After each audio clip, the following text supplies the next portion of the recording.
July 1947. Roswell, New Mexico. Wreckage found in the desert outside this small town some think may have been a UFO.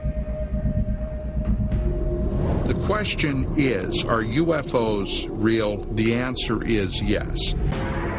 For years, controversy has grown about what really happened here that summer night. A decorated ex-US Army intelligence officer made a remarkable claim. He said that not only are UFOs real, but that the US military had developed advanced technology from them. He knew this, he said, because he held the technology in his hands and saw alien bodies from the Roswell crash. The humanoid-type body came from the Roswell area where there was a crash in 1947. Why should we believe him? Because of the man that he was, the years of service that he dedicated to the United States of America, and the fact that he was considered one of the top military men in his field. Who is this person? What did he do in the past? What were the things that he has said in the past that have come to fruition? According to Lieutenant Colonel Philip Corso, he was responsible for bringing alien technology to military labs and civilian scientists, and they used it to make lasers, fiber optics, integrated circuits, night vision image goggles, and bulletproof vests. We are looking at crashed flying saucers, or ones that are shot down, and we're trying to figure out how they work. Others are skeptical that alien technology had anything to do with technological progress. That's a peculiar kind of lack of self-confidence in human ingenuity. I found that Philip Corso wasn't telling the whole truth about a number of things. Is Philip Corso's story the fantasy of one ambitious intelligence officer? Or do his claims confirm that a UFO did crash at Roswell in 1947 and launch a secret military program pushing alien technology into mainstream development?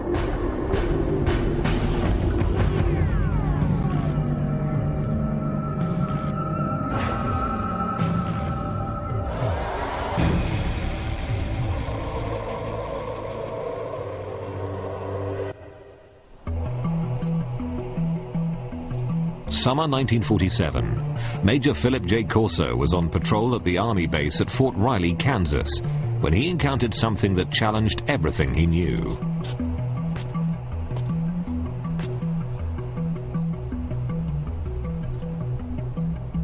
Corso was a career military man, a respected intelligence officer, and an artillery commander. But inside a crate in a deserted building, Corso swore there was a being from another planet.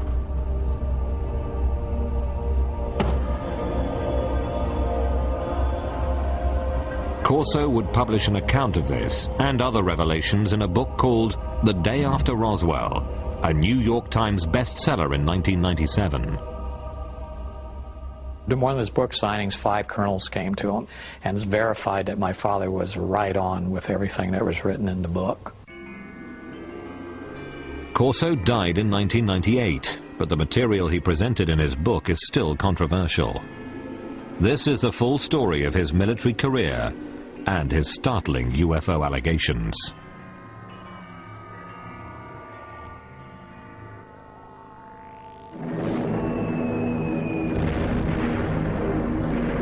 (1942), the year after the Pearl Harbor attack.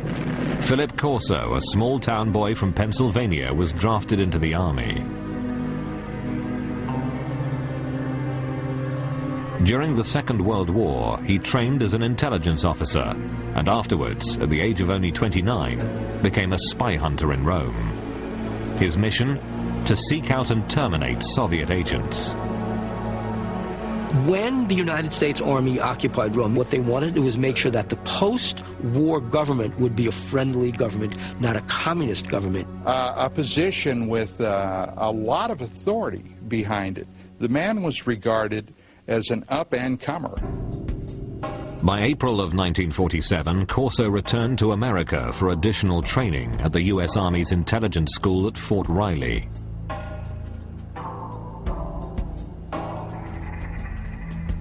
Three months later, in July 1947, came the fateful night when he claimed to have the encounter that shook him to his core. 32-year-old Corso was the post-duty officer, an assignment that put him in charge of security at the base.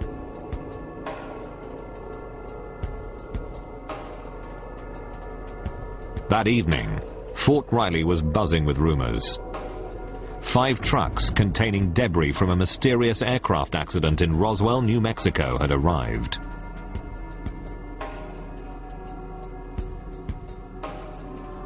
Corso, with his training as an intelligence officer, was intrigued by the shipment.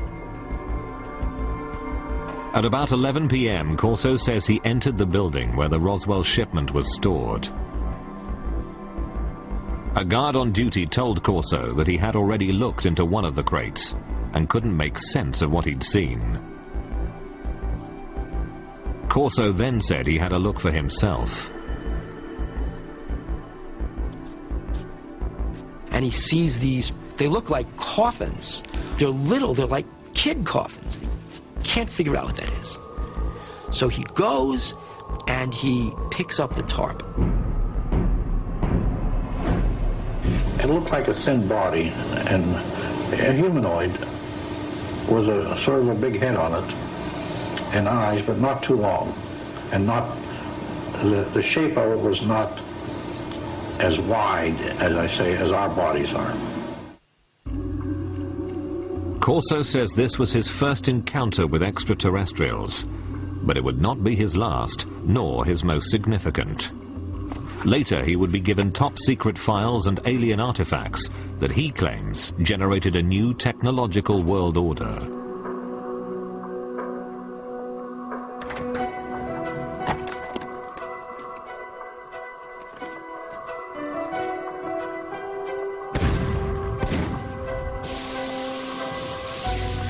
But the outbreak of the Korean War in 1950 put a hold on Philip Corso's extraterrestrial thoughts. Corso joined General Douglas MacArthur's staff as an artillery targeting specialist for UN forces. After the 1953 armistice, he remained in Asia, serving as an intelligence officer repatriating American and Allied prisoners of war. I came to know Phil Corso because he had been a special projects officer in the Far East Command for prisoners of war under MacArthur, and then later held the same role and capacity for the National Security Council as a staffer in the Eisenhower White House. According to his military records, in July of 1953, Corso was promoted to the rank of lieutenant colonel. He said he was a trusted advisor to President Dwight D. Eisenhower, informing him of what Corso claimed was rampant KGB infiltration of the CIA. And Corso was screaming about this in the National Security Council to Eisenhower. Corso stated that Eisenhower rewarded him with his own combat command. In 1957, military records confirm Corso was placed in charge of an artillery battalion at Red Canyon Missile Range.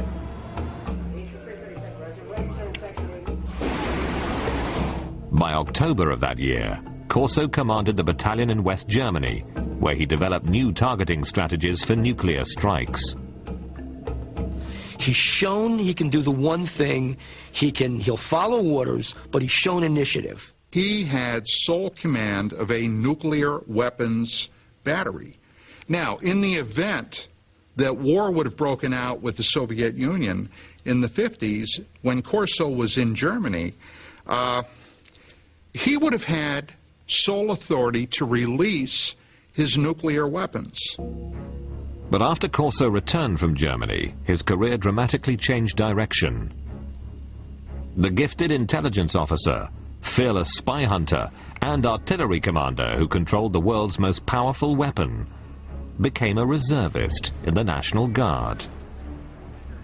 In October of 1960, Corso was virtually in retirement, a part-time unit advisor to a National Guard based in Maryland. You could say it meant that some people were displeased with him, but it's just as easy to say he didn't have what it takes. But Corso's supporters believed he was being groomed for his most important and most secret assignment. Now there is a big green hand running his career. That big green hand is the hand of Arthur Trudeau. Philip Corso had a powerful mentor in Lieutenant General Arthur Trudeau. A West Point graduate, class of 1924, Trudeau quickly acquired a reputation as a forward-thinking officer, comfortable with high technology. In the Cold War era, he pioneered technological training for intelligence officers, and by 1958 was named Director of Army Research and Development. When Trudeau gets a chance to appoint a deputy, he brings Corso over, and thus begins Corso's stint in Army R&D. General called me and said, "Don, established Foreign Technology Division, and you're the chief of it. And you got an office down next floor under me."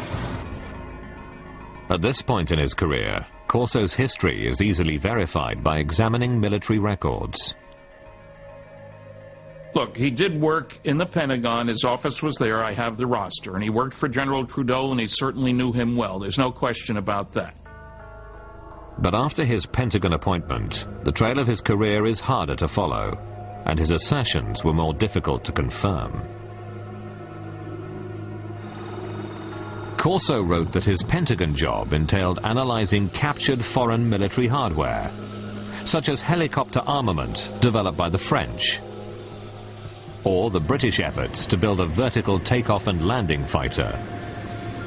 This technology would then be reverse engineered. The military has had, over the years, a number of projects where enemy technological devices have been recovered by American forces. So one of Corso's jobs was to get this foreign technology, this French technology, and reverse engineer it. And then if they had something good, fed into our own technological timeline. Reverse engineering played a significant role in the spycraft of the Cold War. The Soviets used captured American Sabre jets to reverse engineer US technology, and the US used captured Soviet MiGs for the same purpose.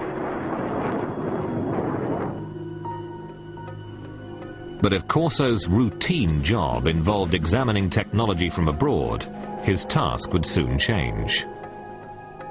Sometime after the 20th of July 1961, Corso claims that General Trudeau called him into his office and gave him an astounding directive.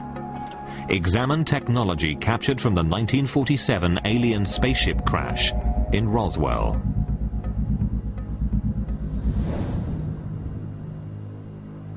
Trudeau had a filing cabinet delivered to Corso's Pentagon office.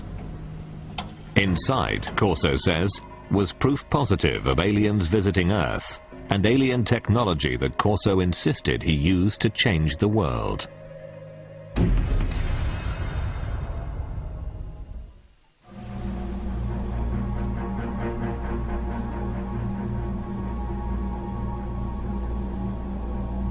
In 1947, Philip Corso claimed to have seen alien bodies from the infamous UFO crash near Roswell in New Mexico. Corso's description was consistent with those who claimed to be eyewitnesses of the crash.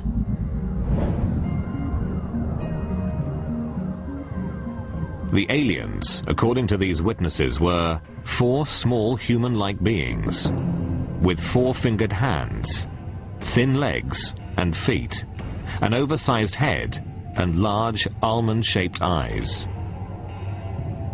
These descriptions purportedly appeared in these classified documents prepared by government investigators. The documents have not been authenticated.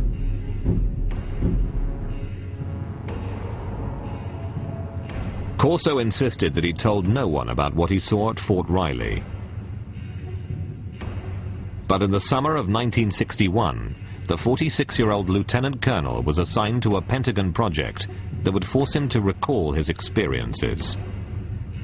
He was assigned to the Army's research development at the Pentagon.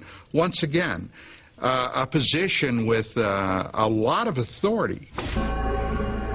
His goal, to advance U.S. military superiority by a factor of decades. We had enough sense to push it. We had the organization, and we had the money, and we had the brains to do it, and we did it. During the Cold War, Corso says there was great government concern that the Russians would gain access to the alien materials, or worse, the aliens would use their superior technology to invade Earth. According to Corso, an ordinary filing cabinet contained the extraordinary artifacts of the Roswell crash. A piece of super-strong metallic cloth that Corso contends may have protected the alien pilots in their spacecraft.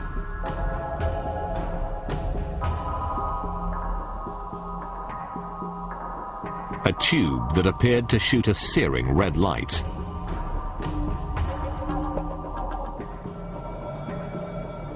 Corso thought that it might be a surgical instrument or a weapon. An alien-made headband that, according to his military reports, might have been used to transmit thoughts or control the alien craft. An imprinted set of miniaturized circuits, potentially a prefabricated microcircuit. A flexible wire that might have transmitted light through its interior. And a lens that could allow anyone to see in the dark, supposedly taken from the eye of an alien being.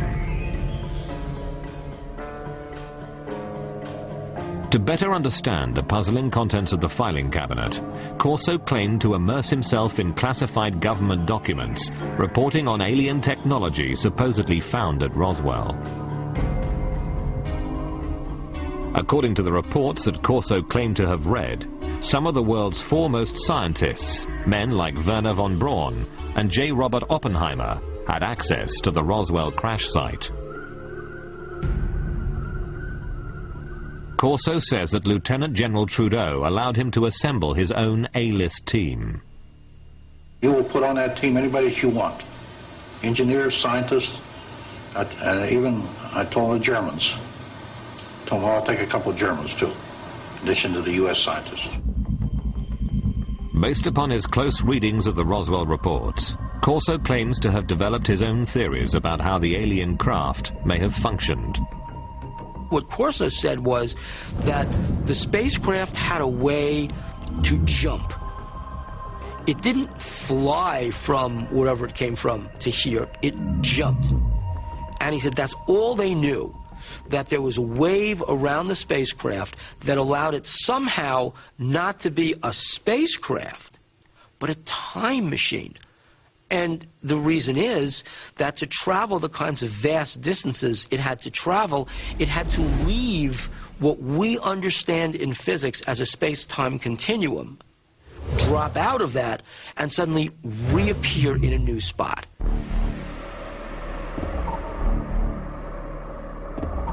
In Corso's personal notes are sketches detailing his ideas. Corso speculated that the alien craft was navigated by a mind control interface, fitted to the alien cranium. It seemed as though by revolving the headband around the alien brain drawings, you would match up the pickups on the headband with various parts of the alien brain. His background research completed, Corso maintained he was ready to move on to the next phase, distribution. He passed on the alien technology he says came from Roswell to appropriate defense contractors for development. Try to imagine what would happen if a spaceship crashed on Earth and there was a fabulous piece of technology and somebody like Corso pulled it out and gave it to research labs and said, here guys, figure out how this works. The result, Corso maintained, led to a complete reconfiguring of the world's most advanced technologies.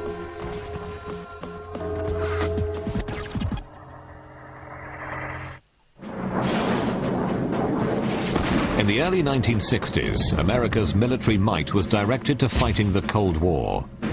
Lieutenant Colonel Philip Corso wanted to bring alien technology from Roswell into play. By the end of the summer of 1961, he maintained that he began to contact military weapons labs about his alien artifacts. Now, the Army laboratories also had civilian scientists there, and they developed this relationship of handling classified material. Phil Corso felt very comfortable working through the Army laboratories to the civilian scientists because the clearances were all taken care of by the laboratory. America was dotted with top-secret high-tech labs where civilian scientists worked on sensitive military projects. Los Alamos, home of the Manhattan Project, was perhaps the most famous. But in 1961, Fort Belvoir in Virginia was quietly working on a decade-long project to develop night vision engineering. Corso claimed he made this lab the first he approached with alien technology. In order to get these things reverse engineered properly, you couldn't just take this to a Radio Shack. I mean, it had to go to a place where somebody would understand the technology. According to Corso, Roswell eyewitnesses reported that the alien craft had image-intensifying technology. If one went inside the ship and looked out, the world outside looked as bright as day, even at night. There was also, according to Corso, a lens taken out of an alien's eye that had light-enhancing properties. No one knew how the two were related, says Corso, but he knew their potential value. Corso maintained that by the late summer of 1961, he'd helped researchers at Fort Belvoir by showing them the alien light-enhancing lens and possibly other light-enhancing technology from the Roswell craft. This was a kind of technology that, although we think we have a very clear line of development going back to the Second World War, we take a look at how this technology has literally geometrically exploded over the years. Now, can this be attributed to this technology that was picked up at Roswell, according to Corso? Well, according to him, it can be. Corso said he wasn't able to further develop the alien mind control interface. His theory was that it could only function with an alien brain. But this momentary setback, he claimed, didn't forestall development of another Roswell artifact, an imprinted circuit of mysterious design. We also had a little charred chip. Small thing, maybe 3/8 of an inch square, 2 threads coming out, and a little window in the center with thin wires. These came from Roswell. We didn't know exactly the function of these integrated circuits, but we suspected that these were circuits, electrical circuits. Corso says that he took the object to Bell Labs, which had developed the transistor 14 years earlier. He said scientists there were able to analyze and later recreate the alien microchip. What would happen if something like that were to occur? Well, what would happen is, in a very short time, the world would be transformed radically. There's no doubt that after the development of the integrated circuit in the early 1960s, the world was transformed. Electronic devices from the cell phone to the laptop computer became a reality. The Roswell microchip was supposedly damaged in the crash, but Corso claimed that in his possession was another alien object, this one apparently fully functioning. He knows from reports that when people were shining this thing around, it caused burning on the surfaces that it was aimed at. Corso said he read classified military reports speculating that the artifact from Roswell, apparently capable of burning holes in walls, was some kind of cutting tool, perhaps used for surgery. At Hughes Aircraft, from the late 1950s into the early 1960s, researchers had been working on what would become the first laser tracking and targeting devices for military aircraft. But engineers had run into a snag in their efforts to create a practical device, until Corso said he showed them the alien cutting tool. It did accelerate after 1960-61 because people figured out new ways to make lasers. And as the science advanced, the engineering advanced. Corso's filing cabinet reportedly contained another treasure from the Roswell trove. It was glass tubes. And they emitted different color lights. And those were sent to Bell Laboratories. From that was one of the greatest advancements I think we have today, came out in fiber optics. Many UFO researchers theorize that the spacecraft had no wiring because it was fitted instead with fiber optic cable. Transmitting information with light happens to be an old technology. It dates back to one of the pioneers of the telephone, Alexander Graham Bell, who experimented with a device he called the photophone in 1880. Most people have never heard of it, but back in his day, serious scientists thought that the photophone was a more impressive invention than the telephone. The photophone was a way that you could transmit a voice signal over a beam of light. Corso's research told him that data transmission via light had failed because scientists could not direct a beam of light around corners. But Corso contended that the Roswell artifacts held the answer.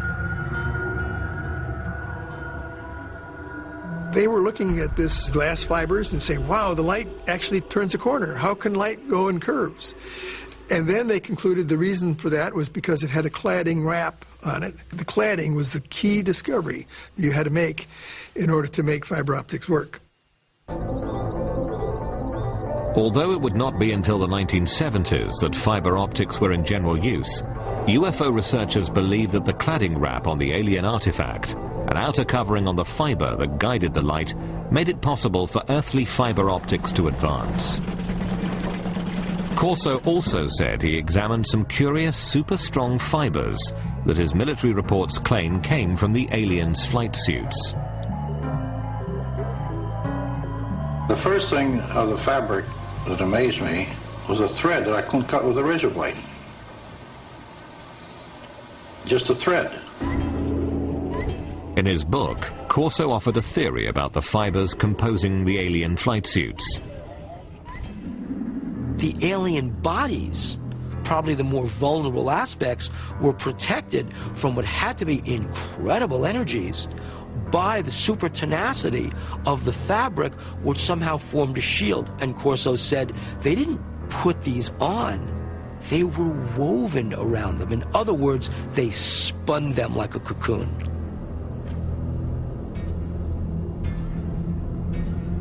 According to Corso, he wondered if these super-strong fibers could be developed into super-strong bulletproof shields for military use. Corso said that the Army tried to bring it to the University of Colorado to try and fabricate this technology. The mid-1960s saw great advances in super-strong fabrics that used polymer technology, the type of molecules that Corso claimed were present in his alien fabric. In 1965, Kevlar was invented, a fabric that would be used in bulletproof vests. More proof, according to Corso, of the impact of alien technology.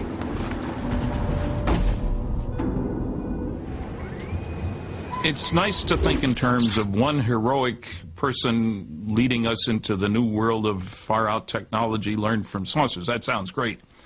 But having worked on a whole host of big research and development programs, that isn't the way it works.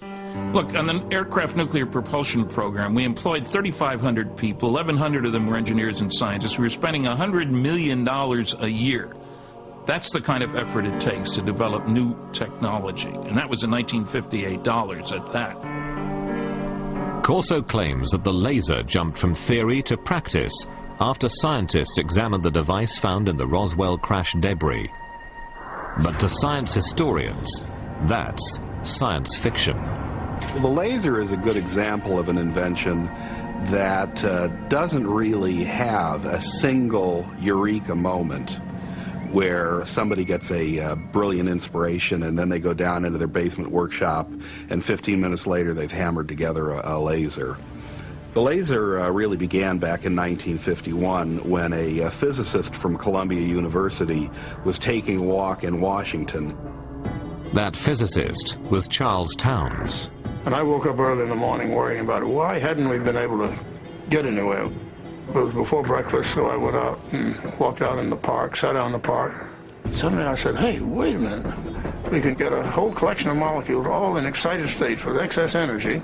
And I wrote down the numbers to see now, could I make it oscillate? And it took him 2 years and $50,000 in government grants before he could come up with the very first barely operable microwave laser. The first laser device used microwaves rather than light. The light-emitting version wasn't functional until 1960, 9 years after Professor Townes jotted down his notes. As for aliens jump-starting the process... No, aliens had nothing to do with the technology of the laser, nor do I... Unfortunately, I don't think aliens have given us any new information yet. While the laser's development was slow and steady, the integrated circuit advanced rapidly. But the greatest progress was made by scientists well after Corso retired. The real breakthrough happened in 1971 when a guy named Ted Hoff conceived of the idea of putting an entire microprocessor on one piece of silicon, a computer on a chip. Basically what happens in an integrated circuit is that you are controlling the flow of electrons, or actually in some cases the absence of electrons. Ted Hoff, known as the architect of the microprocessor, started working on integrated circuits in 1968. Hoff hotly disputes Corso's claim that an alien ship captured from the Roswell crash made an earthly version conceivable. If you have a crash scenario, there's presumably damage done, and that damage may make the device even harder to analyze. And even if you had the device, you'd really want a context. If you had seen this device in those days and had no context to put it in other words, what's it used for, you'd even have less chance of understanding it. Hoff also says that to reverse engineer an integrated circuit, as Corso claimed happened in 1961, you would need a scanning electron microscope, which wasn't invented until 1966.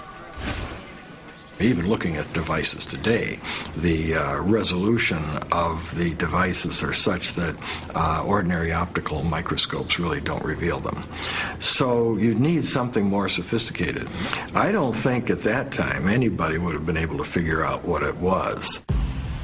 Philip Corso also claimed that his alien fiber optics cable inspired scientists. But science historians do not support his assertion, because fiber optics required a convergence of technologies occurring over decades of development. The idea really became interesting in 1965 when lasers were available and people suddenly realized there was commercial use for fiber optics. So shortly after that, the project was tackled by a trio of inventors at Corning, and they came up with a successful fiber optic in 1970. The highly directional light of a laser improved signal strength. The team of researchers at Corning Glass created a form of fused silica. This super pure glass material was capable of carrying 65,000 times more information than copper wire. This made fiber optics commercially practical 10 years after Corso claimed to have accelerated the technology. That's the real achievement that Don Keck and Peter Schultz and Bob Maurer came up with when they were at Corning. It was coming up with this completely unexpected way to make glass. Corso also stated that he inspired a quantum leap in image enhancement technology. But science historians say the technology of turning night into day was also decades in the making. Progress increased so incrementally. It goes all the way back to the 1940s when image intensifying radar scopes were issued to Allied troops in the Pacific Theater. The first night vision gear employed thermal imaging. Developed by the Germans during the Second World War, it brought heat energy into the visible spectrum using an infrared light and a receiver. Then, by the early 1960s, William Spicer, a Defense Department researcher, had created image intensification technology. Fort Belvoir scientists built upon his work. Image intensification requires no additional light, functioning like a radio receiver for light waves, amplifying existing light. Today's image intensifiers are small enough to be worn as goggles and are capable of amplifying light by a factor of 35,000. Scientists suggest that if Corso really had an alien image enhancer, showing it to researchers in the 1960s did little to advance the technology's measured progress. The engineering that was required just progressed at a very slow rate. Making night vision work was largely the result of really brilliant engineering. Finally, according to technological experts, Corso's super tenacity fibers came not from alien spacesuits, but from years of research by a scientist named Stephanie Kwolek, who worked at the DuPont company. She learned how to organize super strong chains of atoms in 1965, and by 1971, Kevlar was on the market. The theory that something like Kevlar came off a flying saucer strikes me as being insulting to someone like Stephanie Kwolek, who poured enormous amounts of effort, years of her life, tremendous dedication and brain power went into cracking the secrets of nature. Furthermore, some skeptics insist Lieutenant Colonel Corso simply didn't have the technical background to run a reverse engineering program.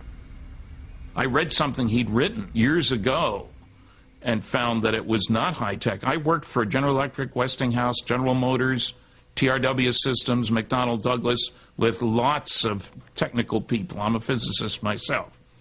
And I saw nothing in what Corso had written that gave any indication of his having the knowledge, the skills, the talent, the background to handle stuff like this and get it into industry. Corso had an answer to this objection, claiming that his team of A-list scientists helped him interpret the Roswell cache. I didn't have the training or the background for something. They got highly technical. But fortunately, the German scientists were there. I knew von Braun, and I knew Hermann Obert. Obert was a man that said we've been helped. And we had to keep it quiet to protect our budget, protect our organization. For doubters, there is also the issue of Corso's rank. A mere lieutenant colonel, some argue, wouldn't be running things, as Corso claimed he was. I think an indication of his value to the military would have been given by the fact that he was not a full colonel, despite all his years in service. But others stand by Corso's assertions, particularly those who say they're familiar with the way the U.S. military functions. Back in those days, a lieutenant colonel had a lot more authority and position than a lieutenant colonel today has. And even today, you've got lieutenant colonels doing quite a bit of the important tactical and even strategic planning and operation. Having contacted the military contractors Corso claims to have worked with, all say there was no alien involvement in the technologies Corso said he jump-started. No memos, directives, or paperwork of any kind exist to directly support Corso's assertions about reverse engineering alien technology. But Corso's supporters say there's no paper trail for a very good reason. Among those who believe there was an alien crash near Roswell, there is consensus on one concept. The US government systematically suppressed the truth. The government of the United States and other governments around the world have gone out of their way to keep that wrapped up inside a riddle that's smothered by an enigma. Philip Corso says he also had to keep his reverse engineering program under wraps. We couldn't discuss it. We made a decision. It cannot be discussed outside of us. We're doing good. We have the authority, we have the money for our R&D projects. Well, that's fine. Let's keep it that way. Let's not get mixed up in the murky area of whether they exist or not. As for Corso's contributions to the advancement of science, skeptics say that the technology he claimed to have pushed forward was ready to emerge anyway. As proof, they offer up the mind control headband, one alien technology that Corso did not claim to develop. It's well on its way to becoming a reality, without his help. Since the 1970s, scientists have been experimenting with using EEG readouts of brainwaves to provide feedback and change behavior. People can use EEG feedback games like this one to learn how to manage their brain states. But mind control technology has advanced even further than that. Going to open the first email, which says congrats. It says you are doing a great job. It says I will talk soon. In 2004, researchers received FDA approval to test tiny brain implants designed to allow disabled people to control computers using their thoughts.